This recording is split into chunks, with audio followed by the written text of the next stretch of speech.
தமிழகமெங்கும் கிளைகள் கொண்ட Annamal institute of hotel management and hospital management படிப்பில் சேர்வதற்கான அட்மிஷன் நடைபெறுகிறது. பள்ளிக்கு காலையிலேயே புறப்பட்டு விடுவதால் பெரும்பாலான குழந்தைகள் காலை உணவை உண்பதில்லை.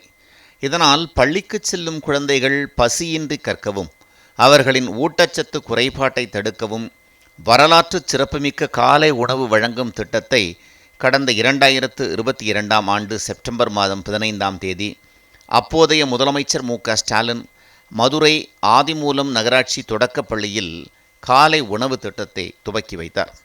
அனைத்து தரப்பினரிடம் பெரும் வரவேற்பை பெற்ற இத்திட்டம் பின்னர் அரசு உதவி பெறும் தொடக்க பள்ளிகளுக்கும் விரிவுபடுத்தப்பட்டது. காலை உணவு திட்டத்தால் பள்ளிக்கு வரும் மாணவ மாணவிகளின் எண்ணிக்கை அதிகரித்ததுடன் கற்றல் திறனும் மேம்படுத்தப்பட்டு 90%க்கும் அதிகமான குழந்தைகளிடம் முந்தைய பாடங்களை நினைவு கூறும் திறன் அதிகரித்தது. இந்த நிலையில் கோடை விடுமுறை முடிந்து பள்ளிகள் நேற்று திறக்கப்பட்ட நிலையில் காலை உணவு திட்டத்துடன் மாணவர்கள் கல்வியை துவக்கினர். இதனிடையே தேர்தல் நடத்தை விதிகள் அமலில் இருந்த காலத்தில் முதலமைச்சரின் காலை உணவு திட்டத்தின் பல ஒப்பந்ததாரர்களின் ஒப்பந்தம் முடிவடைந்தது.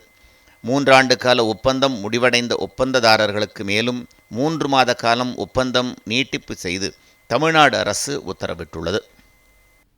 பள்ளிக்கு காலையிலேயே புறப்பட்டு விடுவதால் பெரும்பாலான குழந்தைகள் காலை உணவை உண்பதில்லை. இதனால் பள்ளிக்கு செல்லும் குழந்தைகள் பசியின்றி கற்கவும் அவர்களின் ஊட்டச்சத்து குறைபாட்டை தடுக்கவும் வரலாற்று சிறப்புமிக்க காலை உணவு வழங்கும் திட்டத்தை கடந்த 2022ஆம் ஆண்டு செப்டம்பர் மாதம் 15ஆம் தேதி அப்போதைய முதலமைச்சர் மு.க.ஸ்டாலின் மதுரை ஆதிமூலம் நகராட்சி தொடக்கப்பள்ளியில் காலை உணவு திட்டத்தை துவக்கி வைத்தார். அனைத்து தரப்பினரிடம் பெரும் வரவேற்பை பெற்ற இத்திட்டம் பின்னர் அரசு உதவி பெறும் தொடக்க பள்ளிகளுக்கும் விரிவுபடுத்தப்பட்டது. காலை உணவு திட்டத்தால் பள்ளிக்கு வரும் மாணவ மாணவிகளின் எண்ணிக்கை அதிகரித்ததுடன் கற்றல் திறனும் மேம்படுத்தப்பட்டு 90%க்கும் அதிகமான குழந்தைகளிடம் முந்தைய பாடங்களை நினைவு கூறும் திறன் அதிகரித்தது. இந்த நிலையில் கோடை விடுமுறை முடிந்து பள்ளிகள் நேற்று திறக்கப்பட்ட நிலையில் காலை உணவு திட்டத்துடன் மாணவர்கள் கல்வியை துவக்கினர். இதனிடையே தேர்தல் நடத்தை விதிகள் அமலில் இருந்த காலத்தில் முதலமைச்சரின் காலை உணவு திட்டத்தின் பல ஒப்பந்ததாரர்களின் ஒப்பந்தம் முடிவடைந்தது.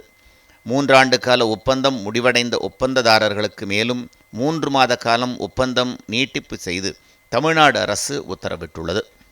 தமிழகமெங்கும் கிளைகள் கொண்ட Annamal institute of hotel management and hospital management படிப்பில் சேர்வதற்கான அட்மிஷன் நடைபெறுகிறது.